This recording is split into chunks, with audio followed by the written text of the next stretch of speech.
कुछ भी ना करने की क्रिया है। ध्यान में करना क्या है? केवल शांत बैठना है, चिन्मुद्रा लगी हुई, पद्म आसन, नेत्र बंद, और मन को माथे के बीच में केंद्रित करते हुए एक ऊर्जा के चक्रवात को आप महसूस करें।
मन का धर्म।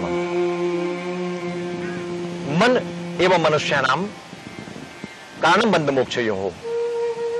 यह मन जो है यह आपके संपूर्ण कारणों से बंधन मुक्त कर सकता है। मन की केमिस्ट्री अलग है, मन का धर्म अलग है, मन की बायोकेमिस्ट्री अलग है, और इसी मन के द्वारा संपूर्ण शरीर की बॉडी केमिस्ट्री बदलती है। जब आप तनाव में जाते हैं तो तनाव में जाने से आपकी बॉडी केमिस्ट्री बदलती है, आप रोगग्रस्त हो जाते हैं। हृदय रोग, किडनी के रोग, रक्तचाप, अनियमित होना, माइग्रेन, डिप्रेशन, सिजोफ्रेनिया के प्रॉब्लम्स, बहुत सारी समस्याएं हो जाती हैं। और जब मन आपका पॉजिटिव हो जाता है तो ये रोग भी आपके खत्म हो जाते हैं। तो मन का धर्म क्या है? मन का धर्म है कि शरीर, आत्मा और परमात्मा का मिलन।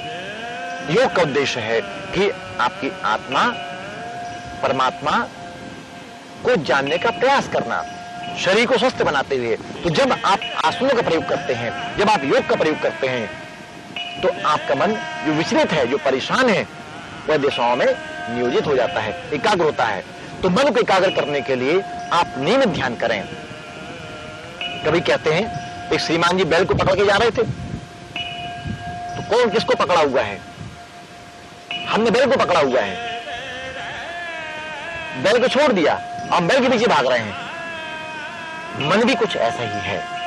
यदि आप मन को पकड़ के रखें श्वासों के द्वारा, प्राणायाम के द्वारा, यदि लगातार आप गहरी सांसें लेते हैं, छोड़ते हैं, प्राणायाम का प्रयोग करते हैं, तो मन आपका कुछ ही दिनों में एकाग्र हो जाता है। कहते हैं मन नहीं लगता है क्योंकि मन लगाने का अभ्यास नहीं है। अभ्यास जब आप करेंगे, जब ध्यान का प्रयोग आप करेंगे, जब प्राणायाम का प्रयोग आप करेंगे, तो मन आपका अपने आप एकाग्र होगा। यही मन का धर्म है।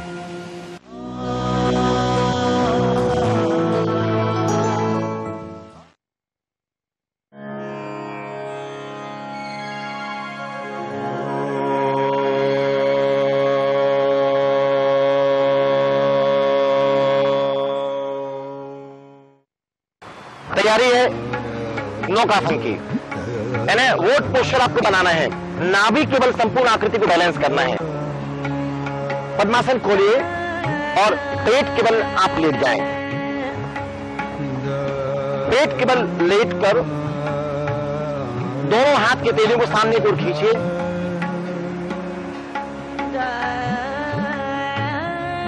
दोनों पैर खींचे पीछे की तरफ और दोनों हाथ खींचे सामने की ओर खींचे।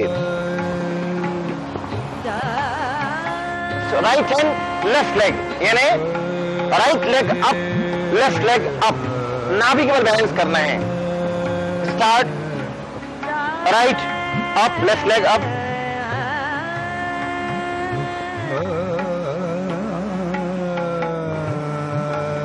शोल्डर्स के लिए, बैक प्रॉब्लम के लिए क्रॉस स्ट्रेचिंग एक्सरसाइज बहुत शानदार है। श्वास छोड़ते वापस लाएं। Change 2, heart disease, cervical pain, back pain, पीठ की तकलीफ को दूर करने के लिए, जान के भार कम करने के लिए बहुत इफेक्टिव है। श्वास छोड़ते वापस लाएं। श्वास लेते हुए 3। इस क्रिया में अधिकतम रुकने का अभ्यास करिए। जितना लंबा आप रुकेंगे उतना ज्यादा आपको फायदा होगा। श्वास छोड़ते वापस लाएं। श्वास लेते हुए 4।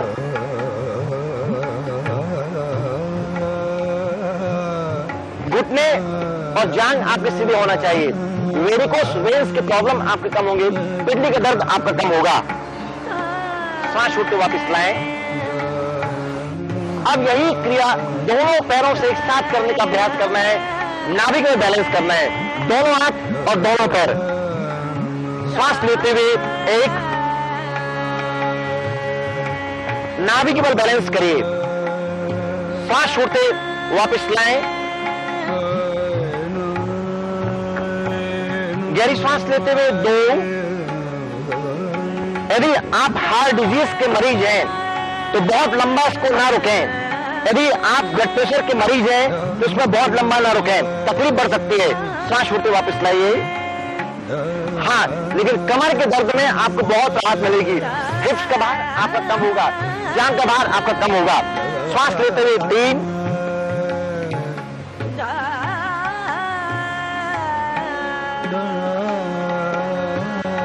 श्वास छोड़ते वापस लाएं।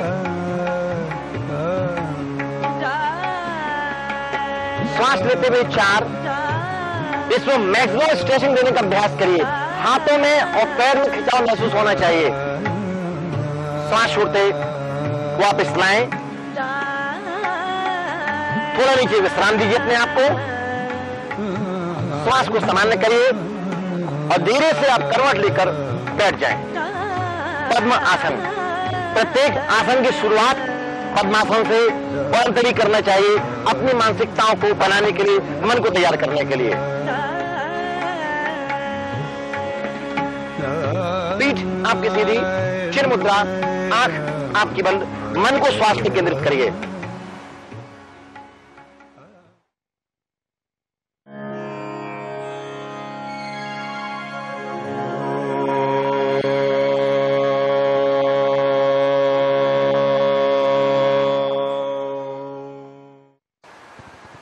सेतु बंधु, यानी आपको ब्रिज बनाना है। पद्मासन खोलें और पीठ के बल आप लेट जाएं। जब भी आप ब्रिज बनाएंगे, कमर की तकलीफ में आपको राहत मिलेगी, बैक पेन में आपको राहत मिलेगी, घुटने आपके मजबूत होंगे। दोनों घुटने मोड़िए और घुटने मोड़कर एंकल को पकड़ लीजिए, टखना पकड़ लीजिए और टखना पकड़ के श्वास लेते हुए कमर को अपलिफ्ट करना है। श्वास लेते हुए 1। पेट पर दबाव महसूस करें, जांघ पर दबाव महसूस करिए, घुटने दर्द में आपको राहत मिलेगी। इस क्रिया में अधिकतम रुकने का अभ्यास करिए। आपकी चिन फुद्दी में लॉक होना चाहिए। डायफ्राम मसल्स में दबाव पड़ेगा, सर्कुलेशन डाउनवर्ड आपका होगा। महिलाओं को गर्भावस्था में यह क्रिया करना चाहिए, बहुत लाभकारी है। कमर की तकलीफ आपको नहीं होगी। श्वास छोड़ते धीरे से वापस लाएं, स्लोली डाउन, नीचे थोड़ा विश्राम दीजिए। अब श्वास लेते हुए 2, ऊपर उठिए, जांघ पर और घुटने पर दबाव महसूस करें। वेरिकोस वेन्स की प्रॉब्लम को दूर करने के लिए क्रिया बहुत इफेक्टिव है। हार्ट डिजीज के मरीज के लिए क्रिया बहुत इफेक्टिव है। डायफ्राम मसल्स में दबाव पड़ेगा,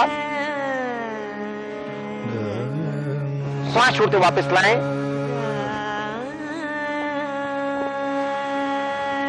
गहरी सांस लेते हुए 3,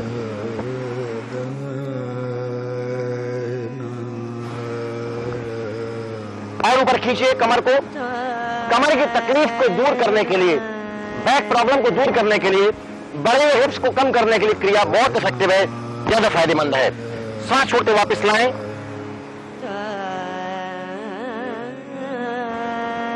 गहरी सांस लेते हुए 4,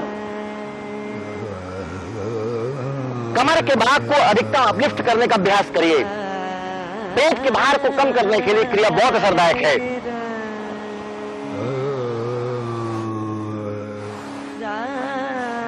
अधिकतम रुकने का अभ्यास करें। सांस छोड़ते धीरे धीरे वापस आइए, बहुत आहिस्ता आहिस्ता। थोड़ा नीचे विश्राम दीजिए, पैर फैला लें, थोड़ा सा शवासन करें, हल्का शवासन। मन को श्वास पे केंद्रित करिए और धीरे से करवट लेकर आप बैठ जाएं।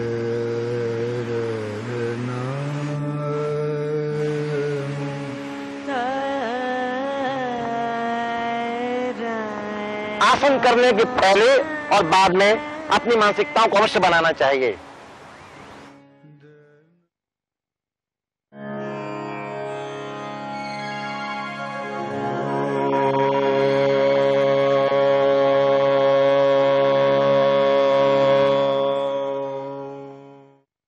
नाड़ी शोधन प्राणायाम, नाड़ी संस्थान को विशुद्ध करने के लिए, साफ करने के लिए, इसे हम कार्बन क्लीनिंग भी कहते हैं।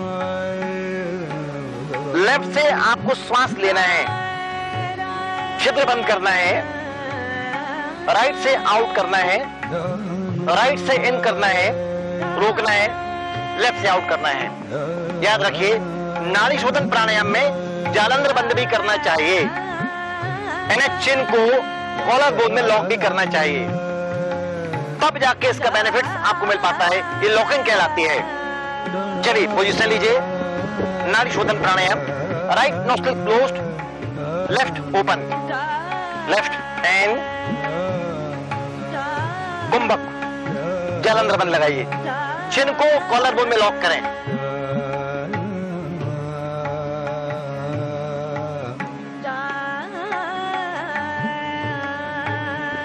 गर्दन वापस लाइए, राइट आउट, लेफ्ट क्लोज्ड,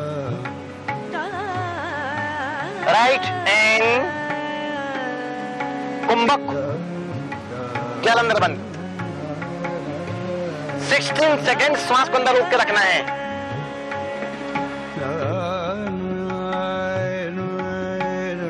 गर्दन वापस लाइए, लेफ्ट आउट, पूरी श्वास को बाहर निचोड़ना है, लेफ्ट इन, पूरी श्वास को अंदर खींचना है। चेस्ट मसल्स को आप एक्सपेंड करिए, जालंधर बंद।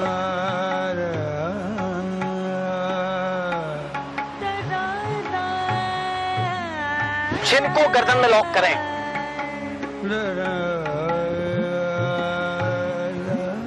गर्दन वापस लाइए, राइट आउट, राइट एंड कुंभक,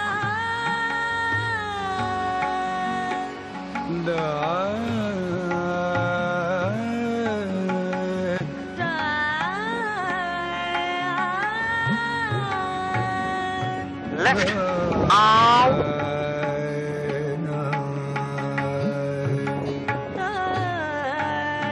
लेफ्ट एंड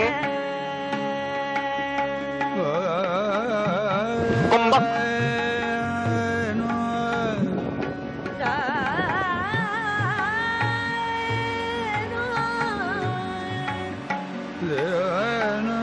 राइट आउट,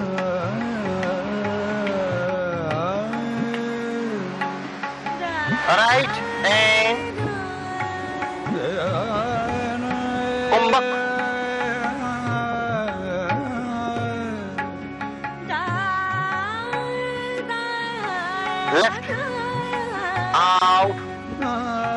क्रिया समाप्त। हाथ नीचे ले आइए। नाड़ी शोधन प्राणायाम नाड़ी संस्थान को जागृत करता है। प्राणायाम में कुंभक का महत्व है। यदि कुंभक नहीं किया गया तो प्राणायाम आपका अधूरा है। कहा गया है कि श्वास प्रश्वास हो गति विच्छेद प्राणायाम, श्वास प्रश्वास हो गति विच्छेद प्राणायाम।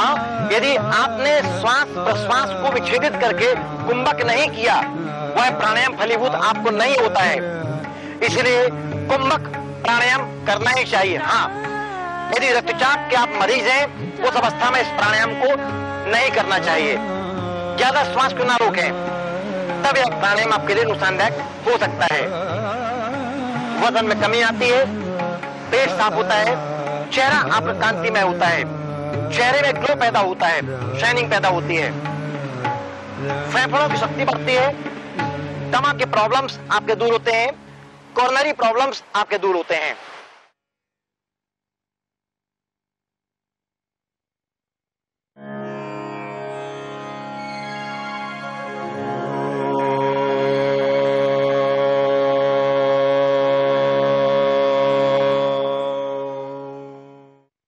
अगली क्रिया है सिंह आसन की। दोनों हाथ की तेलियां घुटने पर रखें। वोकल कॉर्ड को नॉर्मल करने के लिए सिंह आसन की क्रिया। हथेलियां घुटने पे जमाइए, जीभ को बाहर निकालें, जीभ को बाहर निकालिए और भ्रूमध्य के बीच में आपको देखना, आंख नेत्र खोलिए और भ्रूमध्य के बीच में आपको देखना है, जोर से दौड़ना है।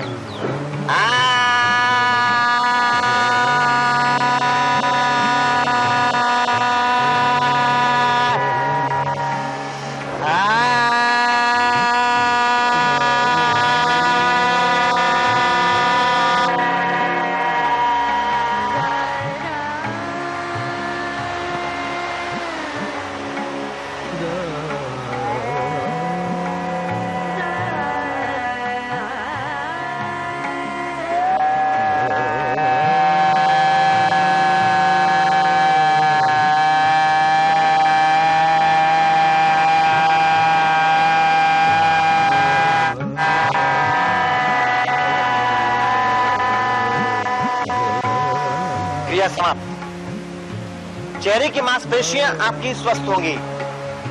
ये सिर्फ फेशियल एक्सरसाइजेज आपकी होंगी। वोकल कॉर्ड आपको खुलेगा, टॉन्सिल्स के प्रॉब्लम आपके खत्म होंगे, सर्दी खांसी में आपको राहत मिलेगी, मस्तिष्क आपका शांत होगा, दिमागी तनाव आपके दूर होंगे, वॉइस आपकी खुलेगी, आवाज आपकी खुलेगी। संगीत प्रेमियों के लिए क्रिया बहुत इफेक्टिव है। यदि आप संगीत का अभ्यास करते हैं, आपके स्वर लंबे नहीं हो पाते हैं, इस प्राणायाम का प्रयोग करिए, आपके स्वर खुलना शुरू हो जाएंगे, आपके अंदर आत्मविश्वास पैदा होगा, आत्मशक्ति पैदा होगी, मन आपका शांत होगा। दमा के रोगियों के लिए क्रिया बहुत इफेक्टिव है।